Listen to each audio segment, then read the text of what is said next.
Welcome guys. Last lecture को हमने देखा था कि रेजिस्टेंस क्या है ये या स्पेसिफिक रेजिस्टेंस क्या है। उसके हिसाब से मैग्नेटिज्म का पार्ट देखा था, लाइक फ्लक्स क्या है, मैग्नेटिक फ्लक्स क्या है, मैग्नेटिक फील्ड क्या है। उसके हिसाब से हमने आगे जाके रेजिस्टेंस एंड स्पेसिफिक रेजिस्टेंस देखा था। उसके आगे का पार्ट है वो लॉ है रेजिस्टेंस के, मतलब रेजिस्टर हम जब भी यूज़ करते हैं रेजिस्टेंस तो दो पार्ट में यूज़ करते हैं, एक पैरेलल और एक सीरीज़ में। तो उसका जो लॉज है, उसके जो लॉज है हमें अब आज स्टडी करना है। सो पहले देखते हैं हम सीरीज रेजिस्टेंस। अब सीरीज रेजिस्टेंस क्या है, नाम में दिए गए हैं सीरीज और रेजिस्टेंस। मतलब क्या है, जो भी रेजिस्टर हैं, जो भी आपने रेजिस्टर कनेक्ट किए हो वो सीरीज में होंगे, एक लाइन में या एक सीरीज में वो कनेक्ट किए रहेंगे, एक के बाद एक, मतलब पहले के एंड को दूसरे का स्टार्ट दिया हुआ है, सिमिलरली दूसरे के एंड को तीसरे का स्टार्ट दिया, वो कनेक्ट किया हुआ है। सो उसको क्या करेंगे हम, यहाँ पे कंसिडर करो बैटरी है, ठीक है, यहाँ पे बैटरी है। सो बैटरी क्या करती है, positive and negative. So supply पास करेगी, वो करंट है वो कहाँ जाएगा, यहाँ फर्स्ट रेजिस्टेंस को आएगा। अब यहाँ क्या है, सीरीज में जब आप कोई भी कनेक्शन देते हो तो उसमें क्या रहता है, सो पोटेंशियल डिफरेंस का कंसिडरेशन आता है। मतलब क्या है, आप सीरीज में क्या करोगे, पहले रेजिस्टेंस जब R1 होगा, मतलब पोटेंशियल ड्रॉप ड्यूरिंग R1 के ड्यूरिंग क्या आएगा, V1, मतलब वोल्टेज क्या हो जाएगा, वो या पोटेंशियल डिफरेंस क्या हो जाएगा, V1 हो जाएगा। देन R2 के बाद V2, R3 के बाद V3, मतलब कुछ तो चेंज आएगा। जो करंट आपने फ्लो किया है इस रेजिस्टेंस थ्रू, उसमें कुछ तो चेंज आएगा। वो change is nothing but the R1 के बाद क्या आएगा, V1, रेजिस्टेंस R2 के बाद क्या होगा, V2 रहेगा, या R3 के बाद V3 रहेगा। So that will be nothing but the potential drop और potential difference V is equal to V1 plus V2 plus V3। Plus क्यों किया है, क्योंकि इसको हमने सीरीज में कनेक्ट किया हुआ है, इसलिए V is equal to V1 plus V2 plus V3, ये तीनों को ऐड कर देंगे। So that will be nothing but the potential drop during the 3 resistance. मतलब 3 रेजिस्टेंस के बाद हम क्या करेंगे, वो पोटेंशियल ड्रॉप फाइंड आउट करेंगे। V1 is equal to V2 plus V3। Then current flowing through the circuit, मतलब जो अपने बैटरी से करंट फ्लो किया हुआ है इस सर्किट में, वो क्या रहेगा, V1 is equal to IR1। जैसे ओहम्स लॉ पहले बताया था मैंने कि ओहम्स लॉ आपके लिए ज़रूरी है। ओहम्स लॉ क्या कहता है, V is equal to IR या I is equal to V upon R। So V1 is equal to IR1। Current इसमें तीनों में सेम रहेगा, क्योंकि जितना आपने करंट यहाँ से भेजा है, कंसिडर करो 1 एम्पियर है। सो 1 एम्पियर वो यहाँ पे पर भी रहेगा, 1 ampere second resistor, third resistor में भी कांस्टेंट रहेगा। So V is equal to IR1, ठीक है। मतलब क्या है, पोटेंशियल डिफरेंस V1 में क्या आएगा, R1 इंटू I आएगा, ठीक है, करंट और R1 is equal to V1। So V2 में similarly R2 into constant current I, so V2 is equal to IR2. Similarly V3 is equal to I constant current R3 resistance. So V1 is equal to IR1, V2 is equal to IR2, V3 is equal to IR3.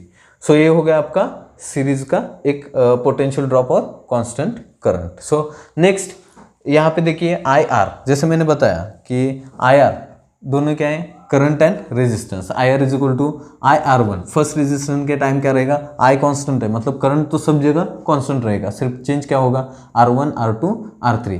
यहाँ पे क्या किया है, overall resistance हमें major करना है, इसके लिए IR is equal to R1 R2 R3। मतलब क्या है, ओवरऑल रेजिस्टेंस, यहाँ का रेजिस्टेंस आपको कैलकुलेट करना है, that will be nothing but the R। सो इसको क्या करना है, तीनों को ऐड कर देना, R1 R2 R3। So similarly current into R1 plus current into R2 plus current into R3। Current इसमें कांस्टेंट है। सो टोटल रेजिस्टेंस क्या रहेगा, अब ये करंट कांस्टेंट है, मतलब क्या होगा, इसको कांस्टेंट बाहर निकालो। सो R1 plus R2 plus R3 रहेगा, I इंटू I कैंसिल हो जाएगा, R is equal to R1 plus R2 plus R3 रह जाएगा। So that will be nothing but series resistance. Series resistance में क्या आता है, total resistance is equal to ये 3 रेजिस्टेंस क्या करने हैं, आपको ऐड करने हैं। सिंपल है, ये रेजिस्टेंस जो आपको फाइनल रेजिस्टेंस निकालना है तीनों रेजिस्टेंस के बाद, तो इसको तीनों को ऐड कर देना, that will be the series resistance. Then go for the parallel resistance. Parallel resistance क्या है, सो पैरेलल केस है, तीनों एक पॉइंट से दूसरे पॉइंट तक एंड को कनेक्ट किए रहेंगे, बट पैरेलल कनेक्शन में रहेंगे, एक दूसरे को क्या रहेंगे, पैरेलल रहेंगे। इसके लिए इसे क्या बोला जाता है, पैरेलल रेजिस्टेंस बोला जाता है, ठीक है। सिमिलर है, यहाँ पे भी बैटरी है, बैटरी से क्या करेंगे, करंट पास करेंगे। करंट पास करने के बाद I1 R2 R3 I3 तीन रेजिस्टेंस को अलग अलग करंट पास हो जाएगा, I1 I2 R3 I3। Similarly R1 R2 R3 resistor हैं, वो फाइनली हमें I करंट मिल जाएगा। जितना यहाँ से भेजा तो उसका कैलकुलेशन यहाँ पे हो जाएगा। सिमिलरली यहीं पर भी ओम्स लॉ, जैसे ओम्स लॉ क्या कहता है, I is equal to I R, V is equal to I R, so I is equal to V upon R। So similarly अब I1 करंट, मतलब I1 करंट फाइंड आउट करना है यहाँ से, ठीक है। सो क्या होगा, V, यहाँ पे V कांस्टेंट रहता है, पोटेंशियल डिफरेंस क्या रहता है यहाँ पे, कांस्टेंट रहता है। सो करंट चेंज होगा, पोटेंशियल डिफरेंस सेम रहेगा। सीरीज में क्या हुआ था, करंट सेम था, पोटेंशियल डिफरेंस चेंज हुआ था, यही इसमें डिफरेंस है, main difference. So I1 is equal to V upon R1, मतलब I1 फर्स्ट रेजिस्टेंस के लिए I1 is equal to R1 V upon R1। Similarly I2 is equal to V upon R2, I3 is equal to V upon R3। So ये हो गया आपका current calculation I1 I2 I3, ठीक है। So total current निकालना है तो आपको क्या करना पड़ेगा, I1 plus I2 plus I3। सो यहाँ पे कर दिया I is equal to I1 plus I2 plus I3। So I1 plus I2 plus I3 क्या है, total current I is equal to क्या है, V upon R, V upon R आ गया, is equal to second I1 क्या है, V upon R1, so second वाला आ गया, plus I2 is equal to V upon R2, ये पॉइंट यहाँ पे आ गया, ठीक है, plus I3 is equal to V upon R3, so ये R3 यहाँ पे आ गया। सो अब क्या करना है आपको, पोटेंशियल ड्रॉप सब जगह सेम ही है, R1 के भी पास सेम है, R2 R3। सो क्या करना है, उसको इलिमिनेट कर देना है। सेम है मतलब तीनों की जगह सेम कांस्टेंट है, सो उसको क्या करना है, कैंसिल करना है। मतलब कांस्टेंट बाहर निकालो, क्या आएगा, V कैंसिल कर दो, 1 upon R is equal to 1 upon R1 plus 1 upon R2 plus 1 upon R3। अब मेजर क्या है इसमें ध्यान में रखने के लिए, सीरीज में रहेगा तो क्या रहेगा, R is equal to R1 R2 R3 plus करना है, ठीक है। और पैरेलल रहेगा तो क्या ध्यान में रखना है, 1 upon R is equal to 1 upon R1 plus 1 upon R2 plus 1 upon R3। Series में पैरेलल में रहेगा तब क्या रहेगा, डिवाइडेशन में रहेगा, और सीरीज में रहेगा तो डिनोमिनेटर में रहेगा। सो ये हो गया आपका सीरीज एंड पैरेलल। इसमें हम देखते हैं सेमीकंडक्टर, जो लास्ट हमारा पॉइंट है चैप्टर का, वो देखते हैं। इससे पहले आप ये देख लो। ओके, सो इलेक्ट्रिसिटी मैग्नेटिज्म कंप्लीट हो गया अपना। सो उसके बाद है जो सेमीकंडक्टर। सेमीकंडक्टर में छोटा सा पार्ट हम लेंगे। उसमें सेमीकंडक्टर में है वैलेंस। वो सेमीकंडक्टर एक्चुअली है क्या, या कंडक्टर होता है क्या, वो देखेंगे हम, ठीक है। सो सेमीकंडक्टर में क्या है, वैलेंस बैंड। यहाँ पे देखो एक डायग्राम ड्रॉ किया हुआ है, उसमें दिखा है valence band, conduction band, forbidden band, inert field bands. Okay, so ये क्या है या इसका मीनिंग क्या है, सो इसको हम इन डिटेल में देखेंगे।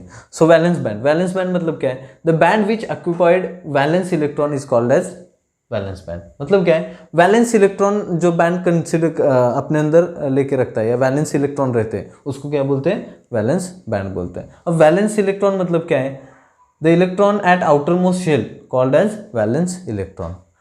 आउटर मोस्ट शेल में जो इलेक्ट्रॉन, वैलेंस इलेक्ट्रॉन प्रेजेंट रहते हैं, उसको क्या बोलते हैं, वैलेंस इलेक्ट्रॉन बोलते हैं। सो इसको शेल बैंड और जो ये है, ये आपको केमिस्ट्री के फर्स्ट चैप्टर में इन डिटेल में समझाया गया है। सो फर्स्ट चैप्टर है केमिस्ट्री का, उसको देख लीजिए, उसके वीडियोस आप देख लीजिएगा, आपको मिल जाएंगे उसके वीडियो ये महाराष्ट्र एकेडमी में। So second, conduction band. Conduction band में क्या है, this is the lowest Anfield energy band. अब देखिए कंडक्शन बैंड क्या है, लोएस्ट अनफिल्ड मतलब यहाँ में पूरे इलेक्ट्रॉन्स मौजूद नहीं रहेंगे, या पूरा फुलफिल नहीं रहेगा।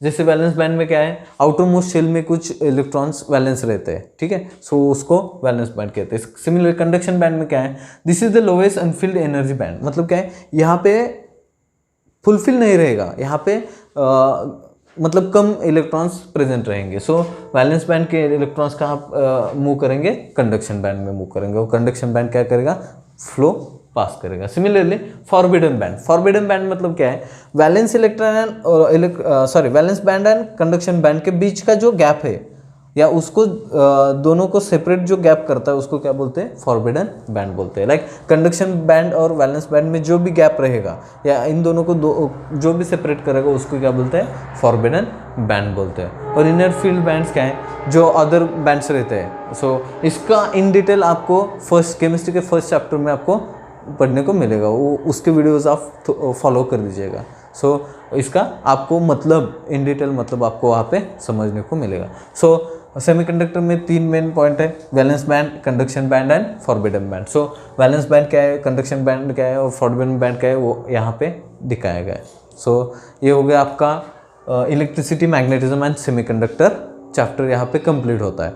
इसमें अगर कोई डाउट रहेगा तो आप कमेंट कर दीजिएगा। इसके नोट्स आपको टेलीग्राम चैनल पे अवेलेबल है, इन डिटेल नोट्स आपको वहाँ पे मिल जाएंगे। सो आप वहाँ पे जाके टेलीग्राम चैनल को भी आप फॉलो कीजिए और वहाँ पे लिंक आपको मिल जाएंगे, नोट्स आपको वहाँ पे पढ़ने के लिए मिल जाएंगे। और केमिस्ट्री के भी फर्स्ट चैप्टर आप वहाँ से फॉलो कर लीजिएगा, क्योंकि इसका इन डिटेल मतलब वहाँ पे समझाया गया है।